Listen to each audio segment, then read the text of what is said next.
Hey everyone, I'm Belle Reid and welcome back to another video. So I've been commissioned to compose a new piece of music for a fifth order ambisonic dome at Arizona State University.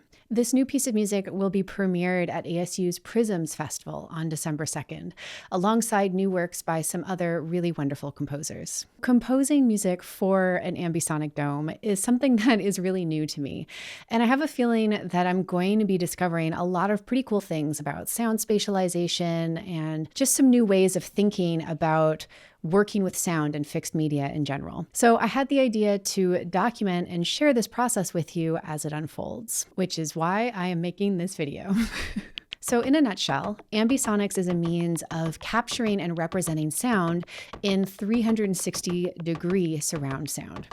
So unlike the more typical stereo audio that we're used to, where we have left and right, with Ambisonics, you are able to, for example, record a space and then reproduce that space as if you are at the original site. So you would be able to hear people walking past you and traffic moving both in front of you and behind you, and airplanes as they fly overhead, and so on. Now, what's particularly interesting to me is that Ambisonics is not just limited to reproducing recordings of real spaces. You can take any sound source, like a bunch of monophonic audio files, for example, and you can use Ambisonics to move them around and spatialize them to create a whole new kind of three-dimensional sonic world. The ASU Dome has 40 loudspeakers placed all around it to create an immersive 3D sound environment. Now, I'm not going to get too deep into all of this right now because in just a few days, I'm going to be at ASU working inside the dome itself, and we're going to get the chance to talk to Dr. Garth Paine, who is a professor at ASU in digital sound and interactive media and one of the creators of the dome. So we're going to ask all of the complicated questions to Garth and learn a little bit more about Ambisonics and how the dome works in general. All right, so as I mentioned, I am heading to ASU in a couple of days.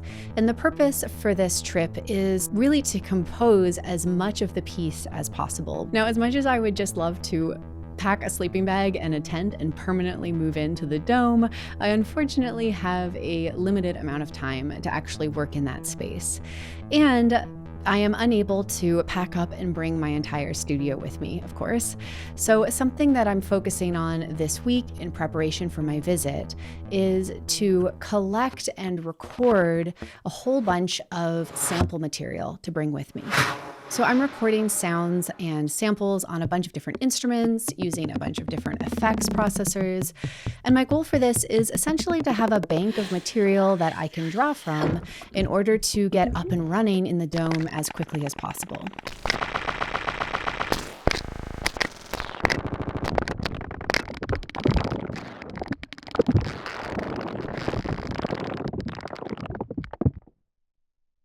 Another thing that I'm doing to prep for my visit is to start experimenting with the software that I'll be using in the dome, which is called Spat Revolution. So I'm just playing around with this a little bit this week to get used to the user interface and to start to hear the potential of how I can move sounds around in space. All right, so I've collected some sounds. I have a bunch of ideas in my notebook. I've run some initial tests.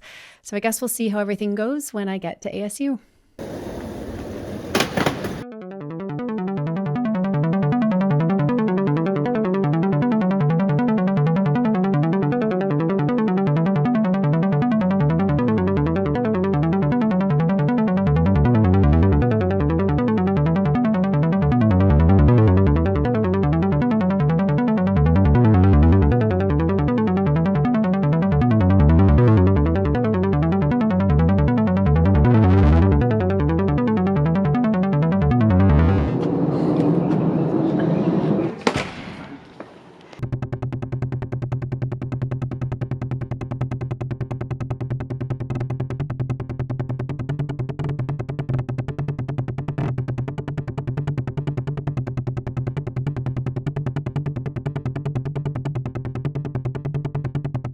So I'm here in Tempe, Arizona. I have actually been here for a couple of days. This is my third day here. It turned out to be an extremely busy couple of days.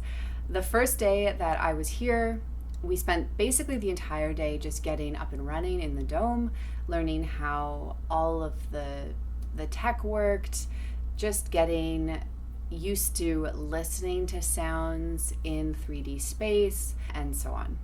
So basically each of these is being a little microphone in the space, right?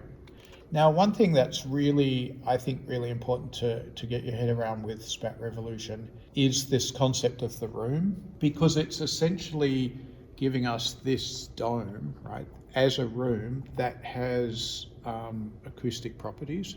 So it's not just trying to send the signal to the loudspeakers, it's actually creating an acoustic space that we're putting things in, right?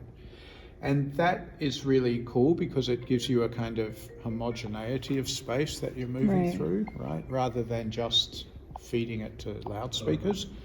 So by the end of the first day of working here, I had done a bunch of troubleshooting and I was up and running with everything, which was awesome. And toward the end of the evening, I started to be able to sketch out some different ideas and actually start to create and hear sound in the space, which was really exciting. So I did a bunch of different tests and experiments to try to figure out what an practical and also, inspiring workflow could be for the days ahead. And what I settled on was using 4-channel audio files as my primary input into Spat Revolution. So basically you can set this up so that you're sending any kind of audio source in to Spat Revolution, and then you can essentially map that audio file to any room. What's interesting about this is that you don't have to map those 4 channels of audio to 4 corners in the room. You're able to, rotate them and adjust the distance between the 4 channels and essentially to place them anywhere in the dome, overhead or in front of you or over to the left, or you could spread the channels out and have them kind of occupy a larger space in the dome. The other thing that's interesting about working with 4-channel audio as an input source is that I was able to create things that already had a little bit of motion within them. And that's really cool because instead of having to take, one mono sound and place it somewhere and then automate all of the motion, I'm able to basically just place kind of groups of sounds in space that already have a little bit of gesture and motion built into them and just kind of see how that maps into the dome itself. And the other big consideration, of course, is that I've already done a bunch of work in quad. I have a couple of max patches that I love to use that are already set up for quadraphonic panning and recording. So this generally just makes things pretty straightforward for me, which is awesome because I only have a few days here to actually create this piece in the dome. All right, so that is everything that happened on my first day here. On day 2, I went into the dome first thing in the morning and basically stayed there until about 11 or 11:30 at night. It was a very long day, and I'm happy to report that I got a lot of work done and I made a ton of progress. So I started the day off by basically recording and collecting a whole bunch of sound material. I wanted to have everything in the Reaper session that I might want to work with before I started to build and arrange the piece. One thing I did that was really helpful is I started to record spatialization automation directly into the tracks as I was recording audio. And this allowed me to, create sounds and hear them and kind of audition ideas for how they might move around the space at the same time. Right, so I am in the dome. Welcome to the dome. And I just thought I would give you a quick walkthrough of the tools and the workflows that I've been using for the last couple of days. So on this computer here, I have a couple pieces of software. This first one up here is basically a modified version of Reaper, which is a DAW, that allows me to communicate seamlessly to another software called Spat Revolution, which is what I'm using to spatialize the sound. So as you can see here in this Reaper session, I have a ton of different tracks set up. So you can see all of these colored automation lanes here. All of these correspond to different parameters that we're able to access inside of SPAT Revolution. And when you adjust these various parameters, it basically allows the sounds to move around the room in real time, which is pretty awesome. So you certainly could handle all of your spatialization through automation, and I am doing some of that. But something that I've been finding particularly helpful is to basically set up pre-established zones here in the dome with different tracks so that I know more or less all of the various regions in the dome are covered. And then to essentially move sounds around onto different tracks in order to place them in different locations in the space. So that allows me to get a rough spatialization simply by dropping clips onto different tracks. And then from there, I'm able to do some more nuanced movement and panning and a little bit more detail work with automation.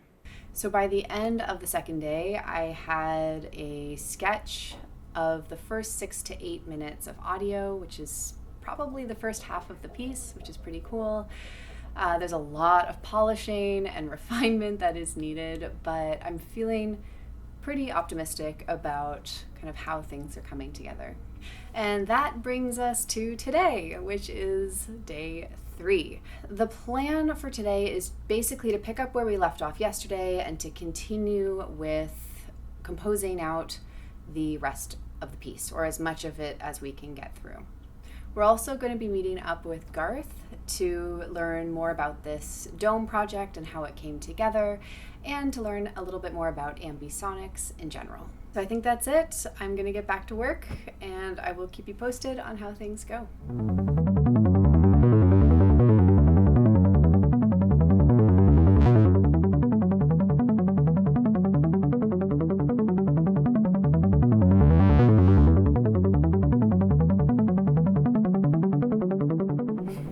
We are in the DAME, which stands for the Dome of Arts, Media and Engineering. The DAME is a 5th order ambisonic dome, which means that it has 36 loudspeakers. It's actually cheating a little bit because it has extra ones, so it actually also has 6 more down low. And it's a full 3-dimensional sound field. This is in the School of Arts, Media and Engineering, where we run the digital culture program. And so we're really interested in the future of ... right? In this case, the future of sound. So the concert that your wonderful work is going to be in is actually called The Future of Sound. And it's really fantastic to have you here and the other artists that we've commissioned, because we're getting different composers' languages being placed in this dome. And when you come in here and hear a little bit of them, they're so unique. And so come to the concert. That's what I wanted to say. Yeah, December 2nd. And 3rd. And 3rd.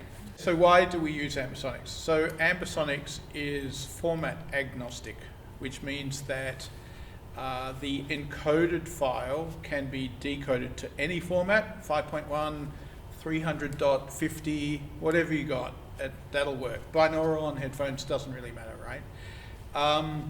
The other formats, so for instance, 5.1, 7.1 and so on, are just channel-based horizontal systems. So we're basically panning the signal across those channels. Atmos is closer to Ambisonics in that it has 4 loudspeakers above, and you're actually getting a decoded signal that's going across all those channels. But Ambisonics treats the entire space as a homogeneous kind of contiguous space, which is why in, say, SPAT Revolution we're setting up a room, because we understand that that is a 3-dimensional acoustic space that has properties that we're putting sound into. So essentially the decoding process is to put a virtual microphone in the sound field at the point the loudspeakers are at, right? And so what we're hearing out of the loudspeaker is essentially what would be occurring at that virtual point in space, right? Now then we can move the whole field or move individual elements in it and shrink it and enlarge it and do all kinds of stuff. But those virtual microphones are sitting in that acoustic space. So we talk about ambisonics in orders, first order, second order, fifth order, whatever. And an order is basically associated with the spherical harmonics that are associated with the encoding and decoding of the signal. And so even though you might see lots of channels of audio, they're actually encoded as ambisonic files. And so the spherical harmonics is the order of spherical harmonics, first order being 4 channels, which is 1 plus 1 squared. Third order, which is used a lot in VR, XR, etc., would be 16 channels, which is 3 plus 1 squared. So it's always the order number plus 1 squared is the kind of related to the math of spherical harmonics, essentially. Ambisonics is also really fantastic for gaming, for VR, for XR. So most of the game industry is now asking for ambisonic files as deliverable assets. So having a space like this allows us to do full 3-dimensional mixing. Of course, you're still going to have sounds that are point sources or attached to objects in a game, and they're not going to be in the ambisonic field, but the atmospheres, the general kind of multi-dimensional sound space that you want to be in is more and more going to be a third order ambisonic file. You can lock that to the imagery in the game, so as you turn your head, you're also turning your head through the sound field. So if something happens behind you, you have to turn to look at it, the sound can draw your attention. So you can use those sound cues also in gaming to draw attention and so on. So it's kind of where we're headed in terms of music and sound production for VR.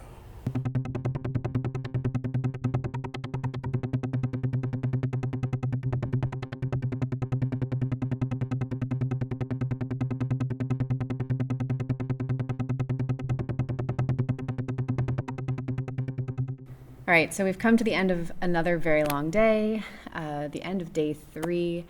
So at this point, I have about 9.5 minutes of music mapped out in the timeline, which is really exciting. And I'm feeling actually pretty good about most of it. There's definitely some fine tuning that still needs to be done, but things are really starting to take form and come together, which is really, really nice to hear. The piece at the moment kind of has 3 main sections so far. There's about a 30-second introduction, opening, lots of sounds kind of whipping around the space. Then we come into this slightly more prolonged ambient section with lots of tiny little transients and crackles and all of these interruption moments with other sounds. I'm really enjoying this contrast, not just in terms of the sound material, but in terms of kind of how it makes the space almost seem to kind of shape shift in size and in height and in depth. And it's really interesting to listen from different locations around the dome because you get to pick up on different little details as the sound is moving around.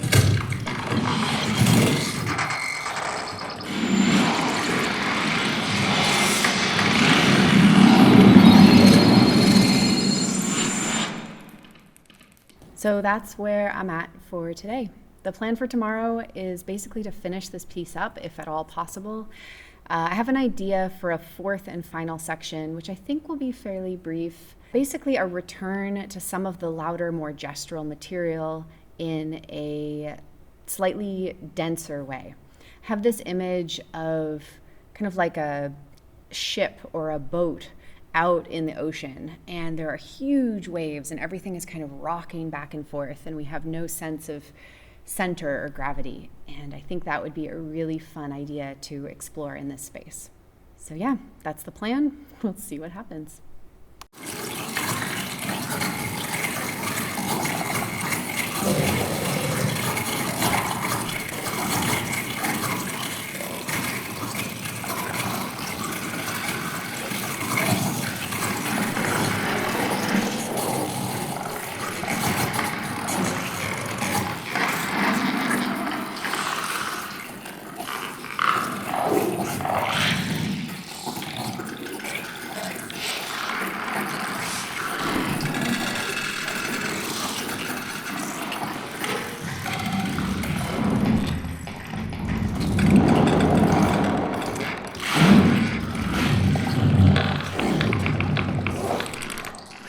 So, I am back home after an awesome week at ASU.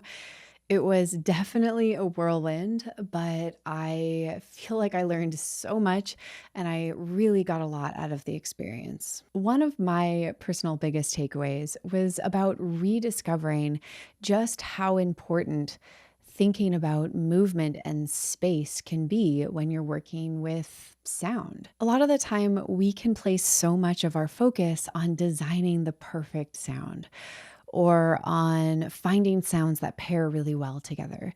And spatialization of them can almost become an afterthought. And while it's certainly important to think about the sound that you're creating, this experience really helped me to appreciate just how much potential there is as composers in really considering all aspects of a sound's identity and character. Not just its literal sonic qualities, its timbre and its articulation and its loudness, but also where it is in space and how it's moving through space, how it's evolving over time, how it's expanding to take up more space or shrinking and receding into the distance, and so on. Now, obviously, it would be awesome if I could just continue working in this ambisonic dome forever, but I can't do that. So I've been thinking a lot about different ways that I can bring ideas from this experience into my regular day-to-day practice, even when I'm just working with stereo audio. One of the biggest things that I've been finding most compelling recently is simply to consider why a sound is entering into your audible stereo field. So instead of just having a sound there because it's there, I have been really enjoying asking myself questions like, where did this sound come from? And why did it come here? How did it travel here, right? Was it just picked out of thin air and placed right where it is? Or was it thrown in with a lot of force? Did something bump it and cause it to kind of appear? Did it gradually expand into focus from nothing? Did it timidly creep in from the distance? And coupled with that is asking myself, where is this sound going? Where is it going in space, right? Is it passing through from left to right? Is it going to fade up into the sky? Is it going to sink into the ground? Is it going to dissolve into the distance, and so on? For me, at least, asking myself these questions has really encouraged me to make more adventurous sound design and mixing decisions and to try things that I maybe normally wouldn't try. All right, so I've been getting a lot of questions from folks asking if there's a way that they can stream or listen to the piece that I composed for the Dome. First of all, I want to say thank you for your interest in listening to my music. That always really means a lot to me.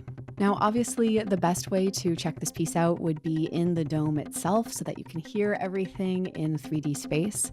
The world premiere concert is going to be taking place on December 2nd as part of ASU's PRISMS Festival. So if you happen to be in the ASU Tempe, Arizona area and you want to check that out, I'll leave some links below so you can get details about the concert and about tickets. I've also been working on a binaural mix for this piece that I will share on a future release, so stay tuned for more information on that as well. All right, so that is it for this video. Thank you so much for joining me on this ambisonic adventure. I hope that you found this video inspiring and informative, and if you try out any of these ideas to do with spatializing sound and working with sonic movement, I would love to hear about them in the comments below. If you're interested in joining a wonderful community of people who are passionate about topics like experimental composition and modular synthesis and improvisation, or if you're interested in things like behind the scenes content and extended tutorials and unreleased audio, then I invite you to check out my Patreon community, which is patreon.com/SarahBelleReid. Thank you again for watching and for listening, and I'll see you next time.